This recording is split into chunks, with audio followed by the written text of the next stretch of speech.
Welcome to this episode of Rebuilding Careers. I am here today with Lisa Thomas, the founder of Main Street Marketing Partners. It is such a pleasure to be with you here today, Lisa. Thanks for joining me. Thank you, Bonnie. It's just a pleasure. It's just always a delight to work with you and to be with you. Oh, well, I feel the same way. And you and I have had such beautiful conversations that I'm excited to share some more of that, not only with you today, but with our listeners. So I think to get it started, would you mind just starting out sharing a little bit about your background? Where did you grow up? Tell us a little bit about your life before you started adulting. Sure, absolutely. Yeah, so I grew up in a military family. And so it was funny. I was trying to fill something out earlier today and it said, "What is your hometown?" And I was like, I really don't have a hometown because we moved about every 3 to 4 years. And it just was normal. My dad was in the Marine Corps for 29 years. And I say we lived the great places like Naples, Italy, and then some not so great places like 29 Palms. And so I really ran the gamut, but it was great. I mean, I learned a lot of different cultures and learned to be flexible and things like that. And education was always a really big part of what my dad taught us. And so I went to UCLA as a communications major, thought I was going to be a broadcast journalist, and God had very different plans for me. So I was in the marketing field, was with the LA Times and their marketing department for a while. And then I decided to step out and raise my kids. And I did that for 12 years full time, and then went back to work part time. And then really it was about 18 years before I came back full time into the workforce. So, and I that was a joy. It was great to be able to do that. That's an incredible experience starting out with a lot of change in your life and to then fast forward. There are these couple of pieces that you just mentioned that I really want to highlight because they are pieces that I think are very in common with a lot of people, and especially with people that we have the honor and privilege of serving at Working Wardrobes. Um, one of those pieces is what you shared is like, as a child, you don't get to choose where you're growing up and what circumstances that looks like. And oftentimes, when you're in a position where there's something in between you and gainful employment, many times it's not something you have control over. And yeah. And this other piece that you were talking about was this time that you spent as a mom. And that is a very, very hard job. And it also was followed up by a return to the workforce, which oftentimes that kind of a gap in employment can be a barrier, can be something to overcome to get your foot back in the door, to catch up on skills, to know in what ways, in what new ways you can contribute to the workforce. So I'd love to dive into both of those a little bit more later. But first, I'm curious, between that childhood growing up in a lot of different places, at some point you had your first job. I love hearing first paycheck stories. What was your first paycheck? How did you earn it? What do you remember about the job? How did you land the job? What did you learn? Tell us about it. So I thought about this question, and so I want to share kind of two different job stories. So the first was when I was in high school. I scooped ice cream for Baskin Robbins, and so it was just I remember all the friends coming in, and you'd have guys coming in and ordering ice cream and things like that. And I remember I got this big lump on my arm. My right arm had this big lump on it from scooping the ice cream and everything like that. So and it was just it was a fine job. It was great, and I think I just went in and applied. I think there are just a lot of people from school that were applying there, and so I did, and so that was I think a summer job that I did, and that was it was great. But the other job that I wanted to highlight was one that I got kind of out of college, and that was working. I wanted to get into marketing or advertising or public relations, and so I had a sorority sister that had an aunt that worked at it was called Bullock's at the time. It's now Macy's. In downtown LA. And she got me a job in the traffic department. Well, if anybody knows what traffic is in advertising, those are the people that have to go around and bug all the artists to stay on deadline. And so I had to be basically the bad guy going and nagging everybody and saying, hey, the deadline is coming up. I need your work.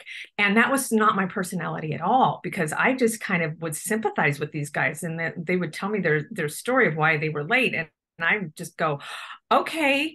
And so it was a miserable job. It was just so not a good fit for me because it just wasn't my personality. And I had a counterpart, just, oh my gosh, this wonderful guy. And we just we neither one of us were good in that job. So it was one of those jobs. It's like you learn early what you're good at and what you're not good at. And so that was a good learning experience. But yeah, I think it was short lived.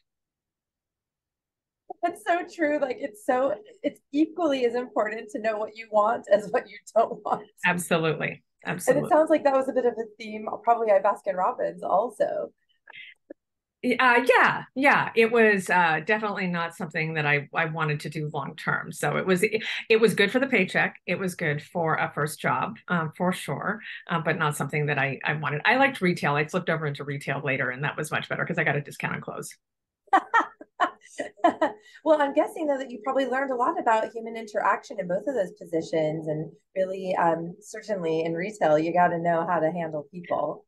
Absolutely. I think my favorite was Christmas Eve when these husbands would come in and they had left their shopping to the night before Christmas and they were desperate. And so helping them find something that was fun. That's amazing. We have a few of those in our family too, but I won't call them out now. So now, fast forward, tell us a little bit about what you do now for a living as the founder of Main Street Marketing Partners. And I'm really curious to know how you contribute in a unique way in this role. Yeah, so I call Main Street Marketing Partners my COVID baby. It was born during COVID, and it was the company that I had been working for shut down right before COVID, and so I had to pivot. And I just did what I kind of naturally do, which is to sort of advise people on their branding and their messaging. And finally, somebody just turned to me and said, "Well, why don't we just hire you?" And I really I call myself a reluctant entrepreneur because I really never saw myself as a business owner. But then when I stepped into it, I realized that I actually could do this, that I was capable of way more than I gave myself credit for. And so I did that. And then I did it again, and then I did it again, and then before you knew it, I had a business. And so my daughter would always tell me, I have an adult daughter, and she'd say, "Mom, you own your own business." And I'd have to sit back and go, oh my gosh, I'm a business owner. And it took me a while to really actually embrace that. And so now here I am about 3 years later and starting to scale my business, and it's very exciting. And part of that is just being involved in the community. I'm the chair of the Irvine Chamber, which has been an incredible honor and blessing, and not something, again, that I had seen, but it was just diving in and just getting involved. Amazing too that it's almost like it sounds like this idea that you had was almost in your way, like the idea of what it is to be an entrepreneur, because that wasn't you, but yet you Right. were doing it. Absolutely, especially coming from a military family where everything was so regimented. It's like, you go to work, you earn a paycheck, you do really well and everything like that. But it wasn't a mindset that I grew up with. So it was very different for me. And I remember a story. Back in college when I was getting involved on campus, and there was something called Mardi Gras back at UCLA back in the day, and there was something called the judging chairman, and it was basically to bring in celebrity judges to judge this carnival, and they had selected me to be the judging chairman, and I remember going to a good friend of mine and saying, I can't do this. This is too overwhelming. I'm not qualified to do this, and just was petrified. And I just remember so calmly, and she's still a dear friend of mine, and she just said, "You're going to be fine." And she just wouldn't take no for an answer. And it was a real turning point for me. It was a real lesson for me because she just said, "You can do this." And so I did, and I was very successful, and it was one of the highlights of my college career. And I really learned then that, sometimes taking a step out and taking a risk, even when you don't necessarily know everything that you can do, you don't know how it's all going to play out, just being willing to take that risk, you figure it out. You tend to figure it out. Mm. That is such a beautiful message, Lisa. Let's take a break real quickly and we'll come back to hear a little bit more about you and this incredible wisdom that you've accumulated over your career so far. We'll be right back with this episode of Rebuilding Careers. We all know someone who's out of work. Hundreds of thousands are unemployed in Southern California. Working Wardrobes is here to help. At no cost to you, our career coaches will get you job ready. The time is now. Time to update your resume. Time to practice interview skills. Time to get job training, and time to learn new skills. It doesn't cost you a thing, but it can change your life. This is your time. Call Working Wardrobes at 714-210-2460. Speak with a career coach today. Welcome back to this episode of Rebuilding Careers. I'm Bonni Pomush here with Lisa Thomas, and we were just talking about really this idea, Lisa, that you didn't have faith in yourself, and yet someone gave you the gumption to go for it, to head on, just go for the challenge and see what would happen. I'm curious if there is any other example of a barrier or an obstacle you've overcome on your career journey. And I'm thinking about a couple of things that you've already shared, right? Like one was this obstacle of just a lot of change and moving around.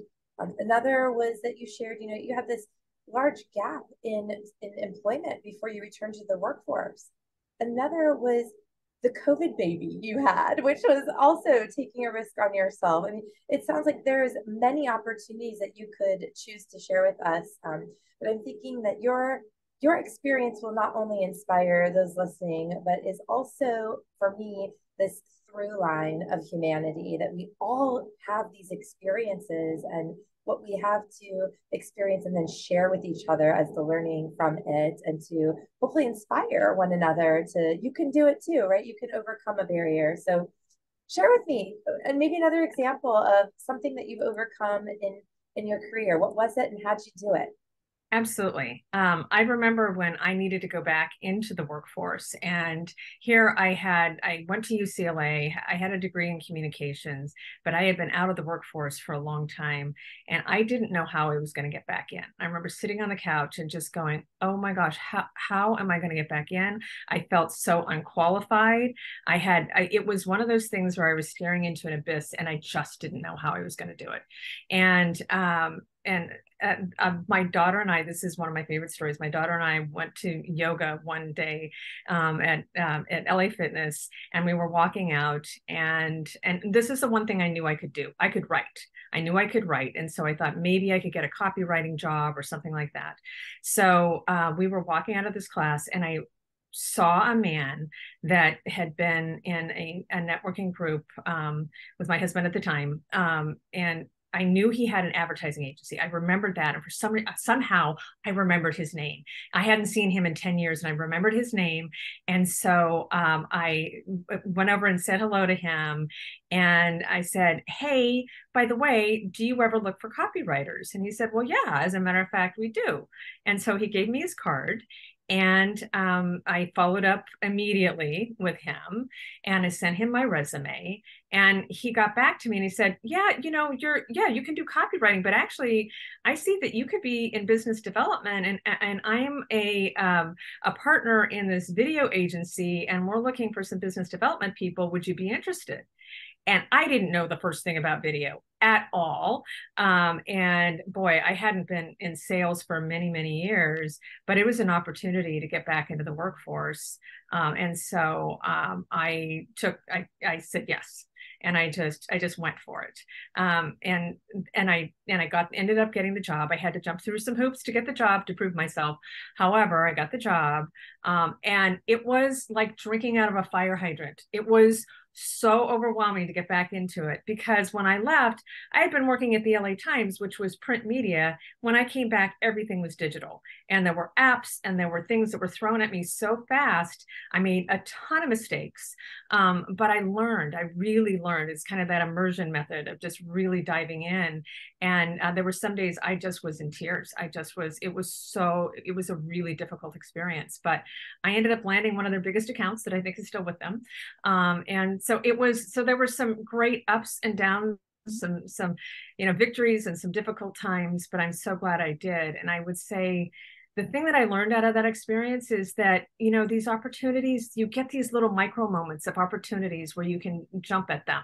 And so just to be aware of those things and to be willing to walk through that door when it's presented, because I could very easily have walked away or said, oh gosh, I kind of know him, but I'm not going to go say hi to him. But it was just something inside of me said, go do this. And so listening to that, that inner voice and that nudging that says yes. And so that literally, that was another time that just changed my life. It changed the trajectory of my career, and everything was that micro moment. That's incredible. I love those. I could think about them like the universe's green light system, like proceed in this direction. But what's amazing to me about that is in both examples, you really shared how you were not even cautious, like you were scared, and Yes. you overcame fear. That the fear you overcame was also only within you. Nobody else knew about that, but you did, and you took those risks. And I know it's not exact, but it's almost like he offered help in the sense of having that open door. And sure, we're looking for copywriters, but I see you, and I think that there's a possibility here. That's We do this all the time with clients, and oftentimes it's like, how do you hone a network that can assist in, whatever field it is that you're looking into to getting in? And you had a wide open net in a lot of ways. That's incredible. If you were to kind of advise your younger self, and you may have already shared this, but in what way would you have advised yourself, knowing now what you know? What would you tell yourself then? Yeah, absolutely. I think, when I got back into the workforce, number one, I never really thought I would have to go back to work. I was a full-time mom, thought that was going to be my life. And then when it changed, it was really hard. And so I think I determined that I didn't do this for me. For me, it was, I literally had to put it on a plane of serving God, because that was the only way I felt that I could go back in and do this. And so I determined to work with integrity, to work harder than I'd ever worked before. That's very different than my younger self. My younger self wasn't willing to jump in and do that. And also being willing to do the little stuff. It was like being willing to take out the trash. Whatever I've learned that on different teams that I've worked with, is like, if it's something small, my hand goes up. Yes, I'm willing to do that. And I think if you're willing to do the little stuff, then eventually you get to do the big stuff. If you do that with that spirit, and that willingness, and it's not always well received. Sometimes there's jealousy and things that you run into, but you do it anyway. You do good anyway. And so for me, it was like working with integrity and working really hard. Mm-hmm. This sounds like this is your personal brand, right? That you approach everything with a lot of grit and Mm-hmm. determination. And it sounds like, you have a pattern of how you show up, and that is your personal brand. That's incredible wisdom to impart, especially to your younger self that may not have got that habit down as much. Definitely, for sure. Well, sort of outside of yourself, and you put this beautifully in saying like I needed to serve a higher purpose. I'm curious if you could maybe share some advice more generically, maybe not for the person who has the exact same personal brand as you do, but what advice would you share with the individuals who are seeking bravely, vulnerably, seeking help from working wardrobes to help rebuild their careers? What advice would you share with them? Well, I think one thing that I've learned is just to share what you're looking for. I mean, I think sometimes it's just being willing, and I find that people really want to help. But they ask, so what is it that you're looking for? So some of that is just that personal, like what do I enjoy? What am I good at? What could I do? And then thinking about that. And then when you give people an idea, a lot of times I've gotten so many jobs from people that go, hey, so-and-so is looking for something. Are you willing to do that? And sometimes it means taking a step back in order to go forward, which I also did, which is taking a job that everybody said, oh my gosh, you're so overqualified for that. It's like, you know what? But right now, I need this job. And it is money through the door right now, and that's what I need. And being willing to do that, and then you know what? You're rewarded and propelled. And that's what I've learned, is really just being willing to do sometimes those smaller jobs. Mm-hmm. Well, and you said it before, that like walking through that open door. not really knowing exactly what lies behind, but having faith that it's going to lead you somewhere. Absolutely. Wow, Lisa, I mean, you have rebuilt your career, and really, it's amazing to think that you are now owning your identity as an entrepreneur to the point that you're scaling your business. Congratulations. Thank you. On this side of not only your career, but also the podcast, do you have any parting words of wisdom that you would like to share with our listeners, our clients, people in our community who share some interest in rebuilding careers? You know, I love the Mother Teresa poem, Do It Anyway. And I think that was one, there's just a couple lines of it. You know, if you're kind, people may accuse you of ulterior motives, but be kind anyway. If you're honest, people may cheat you, but be honest anyway. And then this one I love, give the world your best you have. It may never be enough, but give your best anyway. And, you know, that is the thing, is at the end of the day, you look in the mirror and you're proud of the job that you've done. And that is a huge thing. There will always be obstacles. There will be good days and bad days, but, you know, never give up. Just, you know, that resiliency to be able to keep going no matter what, and just be able to walk tall and walk with that integrity and know that you've done a good job. I think that's what I would say. Do it anyway. Lisa Thomas, what beautiful words from Mother Teresa through your mouth to all of our ears. Thank you for being beautiful you and sharing you not only with me, but our listeners. Thank you so much. It's been an honor. Thank you, Bonni. That's it for this episode of Rebuilding Careers. We'll see you next time. Thanks so much.